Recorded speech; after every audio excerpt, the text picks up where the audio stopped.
हम मनुष्यों का हाल है। हमारे आपके बुरे खोटे पाप कर्म हमें महात्माओं की तरफ जाने नहीं देते, उनके वचनों को सुनने नहीं देते। ये सब हमारे मन की खुराफात है। बड़ा बैरी ये मन घट में, इसी का जीतना कठिन। अगर दुनिया में कोई हमारा दुश्मन है, वो केवल तुम्हारा अपना मन है। ये मन ही है जो आज भाई भाई का दुश्मन बना बैठा है, जाति जाति का दुश्मन बना बैठा है, कौम कौम मजहब मजहब का दुश्मन बना बैठा है, मुल्क मुल्क का दुश्मन बना बैठा है। ये सब तुम्हारे मन की खुराफात है। इसीलिए महात्मा कहते हैं, भाई बड़ा बैरी ये मन घट में, इसी का जीतना कठिना। अगर दुनिया में कोई हमारा दुश्मन है, वो केवल तुम्हारा अपना ये मन है। ये मन रूपी रावण कब मरेगा? जब 9 द्वारों पर फतेह हासिल करके तुम यहाँ 10वें द्वार पर चढ़ जाओगे, तब सही मायने में दशहरा मनाई जाएगी। अरे बाहर की दशहरा नहीं है जो लकड़ी का रावण बना देते हो और फूंक फांक करके घर चले आते, कहते भाई हमने रावण मार दिया। अरे महात्माओं ने कहा था, भाई सही मायने में तुम दशहरा कब मनाओगे? जब 9 द्वारों पर फतेह हासिल करके तुम यहाँ 10वें द्वार पर चढ़ जाओगे, तब सही मायने में विजयदशमी मनाई जाएगी। तब ये मन रूपी रावण तुम्हारा मरेगा और तब तुम्हारी ये जीवात्मा, इसे जीवात्मा को महात्माओं ने राम कहा। हम कोई अपने मन से नहीं कह रहे हैं, धर्म ग्रंथों में ही लिखा हुआ है। एक राम दशरथ का बेटा, एक राम घट घट में लेटा, एक राम का शकल पसारा, एक राम है सबसे न्यारा। एक वो राम है जो अयोध्या के वासी हैं, और एक राम घट घट में लेटे, यानी हमारी आपकी ये जीवात्मा जो हर एक के अंदर मौजूद है। महात्माओं ने कहा भाई एक वो राम है, और एक राम का सकल पसारा, यानी पहले स्थान के मालिक वो निरंजन भगवान जिनको दुनिया त्रिलोकी नाथ कहती है, जिनका ये पूरा पसारा, ये पूरा संसार है। महात्माओं ने कहा भाई एक वो राम है और एक राम है सबसे न्यारा, 5वें स्थान के मालिक वो सतपुरुष भगवान जो हमारे आपके सच्चे पिता हैं। महात्माओं ने कहा भाई एक वो राम है, तो महात्मा तो उस राम की महिमा गाते हैं। मोटी बात आप लोग पकड़िए कि भजन कैसे करोगे। आंख कान को बंद कर लेना, अंतर में गौर से सुनिएगा। शुरू में सीटी जैसी आवाज आप सभी को सुनाई पड़ेगी, उसे आप पकड़ लेना, लगातार सुनते रहना, सुनते सुनते उसी में लीन हो जाओ। जब लगातार सुनते रहोगे, एक दिन ऐसा आएगा, दोबारा आपको अनुभव होगा कि कहीं बड़ी दूर से एक महीन आवाज, घंटे और शंख की आवाज हमारे कानों में बज रही, और जब घंटे शंख की आवाज आपको अपने अंदर सुनाई पड़ने लग जाए, तब आप सीटी की आवाज को छोड़ देना और घंटे शंख की आवाज को पकड़ लेना। एक बार प्रेमी भाई बहनों, आप उस आवाज को पकड़ लो, फिर वो आवाज आपको नहीं छोड़ेगी, खींच करके शरीर से बाहर कर देगी। प्रेमी भाई बहनों, ये भजन करने का तरीका आपको बताया गया। अपने अपने घरों में बैठ करके नित्य सुमरन ध्यान और भजन करिएगा। रास्ता बिल्कुल सच्चा है, आप करोगे तो आपको अनुभव होगा, दिखाई भी पड़ेगा और सुनाई भी पड़ेगा। इसलिए नित्य नियम से नागा नहीं होना चाहिए। शरीर को देखो, आप भोजन देते हो, सुबह दोपहर शाम रात भोजन करते हो, लेकिन कभी आपने विचार ये नहीं किया, ये जीवात्मा जो जन्म जन्मांतरों से बेचारी भूखी प्यासी बैठी है, जिसकी शक्ति से तुम्हारा ये भारी भरकम शरीर चल रहा है, तो कभी अपनी जीवात्मा को तुमने भोजन नहीं दिया। इसका भोजन भजन है, इसका भोजन शब्द है, इसका भोजन नाम है। अपना ये नियम बनाओ कि पहले हम अपनी जीवात्मा को भोजन देंगे, फिर अपने शरीर को भोजन देंगे। अगर ये नियम आपका बन गया तो आपका लोक भी बन जाएगा और आपका परलोक भी बन जाएगा। प्रेमी भाई बहनों, उस मालिक को पाने के लिए तुम्हें कोई घर बार नहीं छोड़ना है, तुम्हें कोई जात बिरादरी नहीं बदलनी है।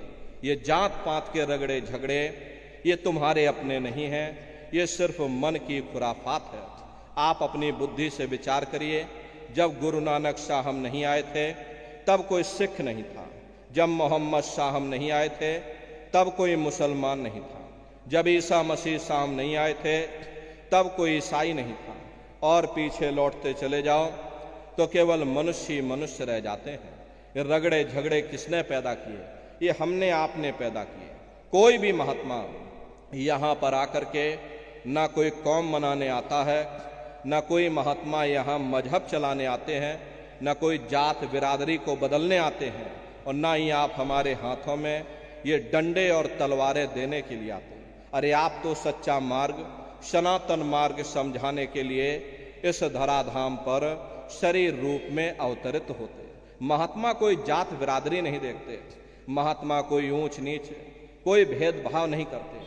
अगर महात्माओं ने भेदभाव किया होता तो देखो भगवान राम जंगलों में रहने वाली आदिवासी महिला सबरी का जूठा बेर भगवान राम नहीं खाते। निर्मल मन जन सो मोह पावा, मोह कपट छल छिद्र न भावा। इसीलिए महात्मा कहते हैं भाई जात पात पूछे नहीं कोई, और हरि का भजे सो हरि का हो।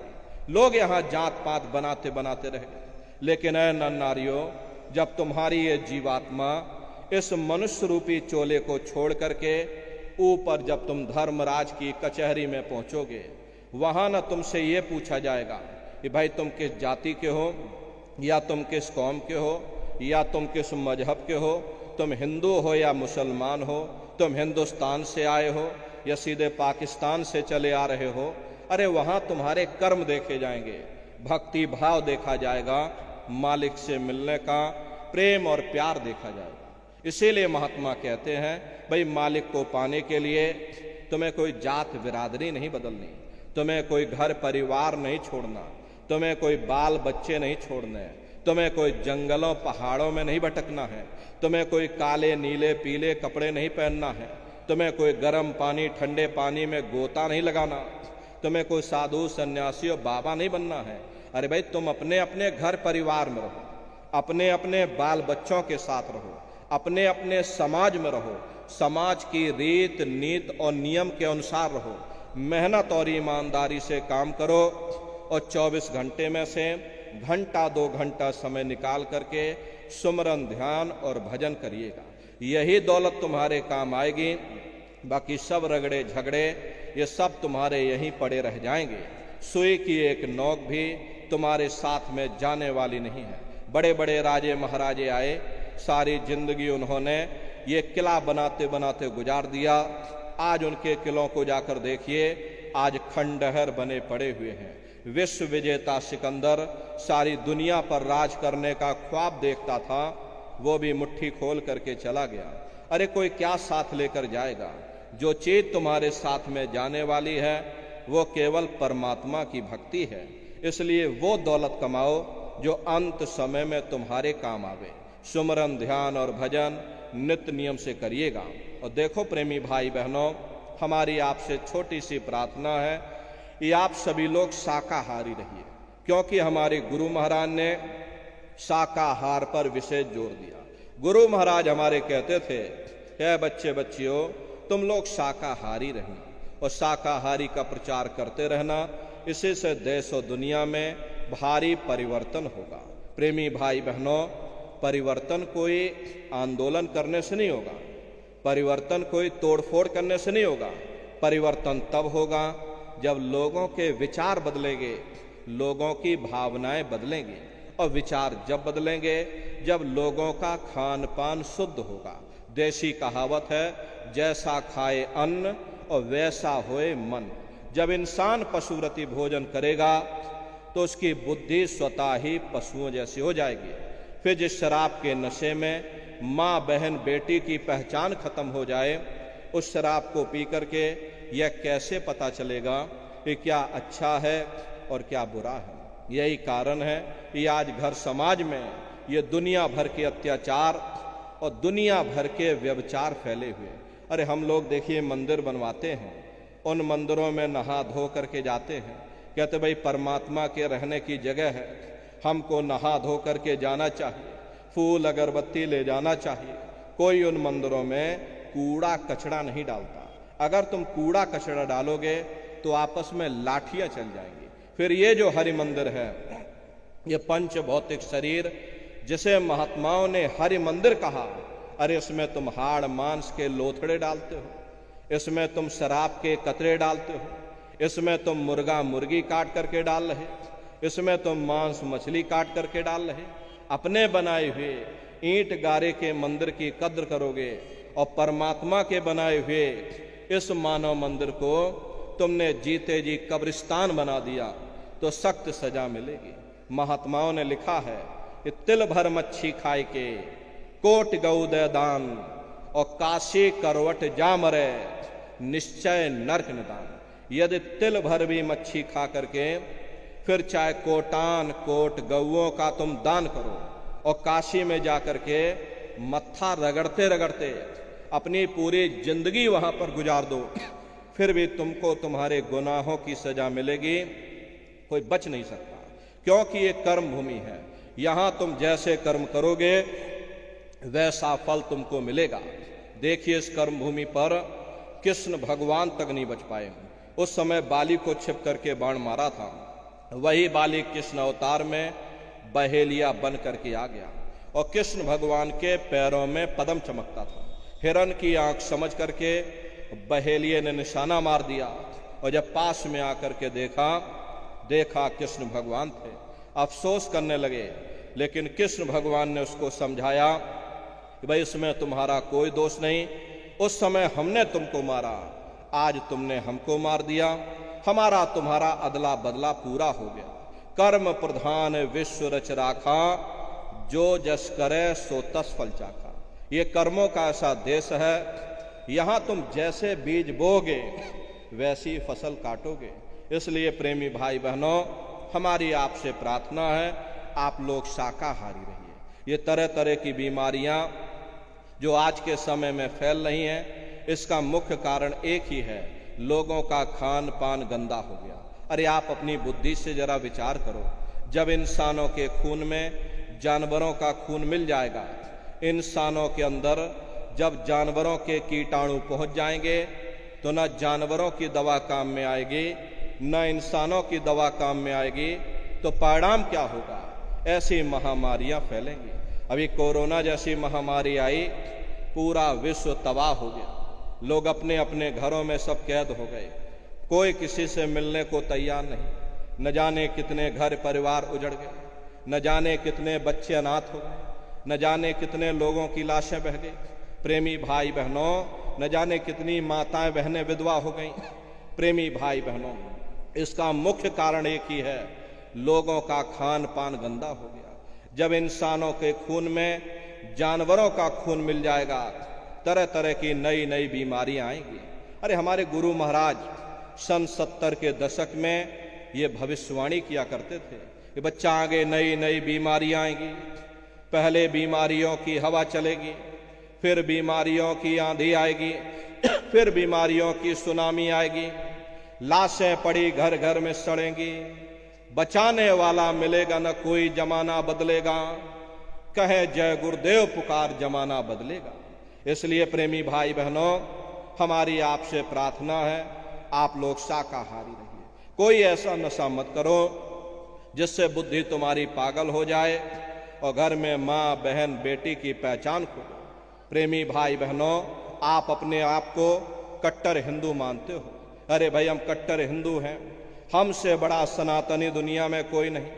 हम भगवान राम को मानने वाले, हम भगवान कृष्ण को मानने वाले। अरे भाई आप राम को मानते हो, आप भगवान कृष्ण को मानते हो, तो उनके आदर्शों पर भी चलना सीखो। भगवान राम ने कभी नहीं कहा प्रेमी भाई बहनों कि तुम मांस खाओ, या भगवान कृष्ण ने कभी नहीं कहा कि तुम शराब पियो। जितने देवी देवता अवतार हुए सभी यही कह करके गए, अहिंसा परमो धर्म।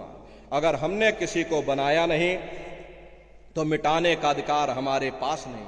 अरे आप इंसान हो, इंसान का काम है दया करने का, दया धर्म का मूल है। इसलिए आप जीवों पर रहम करो, रूहों पर रहम करो। सभी लोग शाकाहारी रहना और शाकाहारी का प्रचार अपने अपने क्षेत्रों में बराबर आप लोग करते रहिएगा। सतयुग कैसे आएगा, रामराज कैसे आएगा? रामराज कोई भाषण देने से नहीं आएगा, रामराज कोई नारा लगा देने से नहीं आएगा। रामराज जब आएगा जब लोगों के अंदर अच्छे विचार आएंगे, वरना राम के समय में भी रावण जैसे असुर होते थे, कृष्ण के समय में भी कंस जैसे असुर होते थे, तब भी लड़ाइयां होती थी, तब भी युद्ध हुआ करते थे। रामराज का मतलब है अच्छे विचारों का आना। और अच्छे विचार कब आएंगे? जब हर इंसान मानव धर्म का पालन करेगा। और मानव धर्म क्या कहता है? सत्य, दया, अहिंसा, प्रेम और करुणा, यही मानव धर्म का आधार है। जब मानव के अंदर मानवता आ जाएगी, मानव के अंदर दया आ जाएगी, मानव के अंदर करुणा आ जाएगी, ये मानव दूसरों की पीड़ा को अपनी पीड़ा समझने लग जाएगा। अरे जब इंसान के अंदर इंसानियत आ जाएगी, तब सही मायने में देश में राम राज आ जाएगा। इसीलिए महात्माओं ने कहा है, राम राज को लाना है तो पहले मानव धर्म अपनाना है। मानव को पहले मानव धर्म अपनाना पड़ेगा, मानव को मानवीय गुण अपनाने पड़ेंगे। इसीलिए हमारे गुरु महाराज कह करके गए, बच्चा तुम गांव गांव, गली गली, मोहल्ले मोहल्ले जा करके तुम हमारे संदेशों को जन जन के बीच में पहुंचा दो। गांव गांव के लोग शाकाहारी हो जाएं, गांव गांव के लोग सदाचारी हो जाएं, गांव गांव के लोग चरित्रवान हो जाएं, आंखों में माँ बहन बेटी की पहचान कायम हो जाए। तो जब हमारा ये गांव बदल जाएगा तो ये पूरा समाज बदल जाएगा, निश्चय ही कलयुग में सतयुग आ जाएगा। इसलिए प्रेमी भाई बहनों, धर्म के प्रचार में आप सभी लोग अपना अपना योगदान दीजिएगा। देखिए हम लोग भी गांव गांव इसी तरह से सत्संग बराबर कर रहे हैं। अरे आपके मिर्जापुर जिले में करीब करीब 108 कार्यक्रम हैं, 105 कुल न्याय पंचायतें हैं। सभी न्याय पंचायतों पर कुल 108 कार्यक्रम आपके मिर्जापुर में हैं। रोज जगह बदलेंगे, रोज कार्यक्रम होगा, फिर जगह छोड़ करके दूसरी जगह पहुंच जाएंगे। तो प्रेमी भाई बहनों, इसी तरह से जब मेहनत होगी, लोगों के विचार बदलेंगे, लोगों की भावनाएं बदलेंगी, निश्चय ही प्रेमी भाई बहनों एक दिन रामराज आएगा। ये हमारे गुरु महाराज का संकल्प है। हम सभी प्रेमी भाई बहन अपने गुरु के जलाए हुए चिराग हैं। अगर एक एक चिराग एक एक गांव में पहुंच जाएगा, ये पूरा गांव प्रकाशवान हो जाएगा, ये समाज प्रकाशवान हो जाएगा। गुरु महाराज के संदेशों को जन जन के बीच में पहुंचाने की जिम्मेदारी हम सभी प्रेमी भाई बहनों की है। इसलिए प्रेमी भाई बहनों, सभी लोग शाकाहारी रहिएगा, औरों को भी शाकाहार के लिए प्रेरित करिएगा। देखो प्रेमी भाई बहनों, हमारे गुरु महाराज परम संत बाबा जय गुरुदेव जी महाराज ने एक अच्छे समाज के निर्माण के लिए, चरित्रोत्थान के लिए, लोगों को शाकाहारी सदाचारी बनाने के लिए 116 वर्ष की आयु तक अथक मेहनत और परिश्रम किया। हमारे गुरु महाराज ने प्रेमी भाई बहनों 116 वर्ष की आयु तक अथक मेहनत परिश्रम किया। हमारे गुरु महाराज ने अपने गुरु की याद में मथुरा दरबार में इतना विशाल मंदिर बनवाया। गुरु महाराज हमारे कहते थे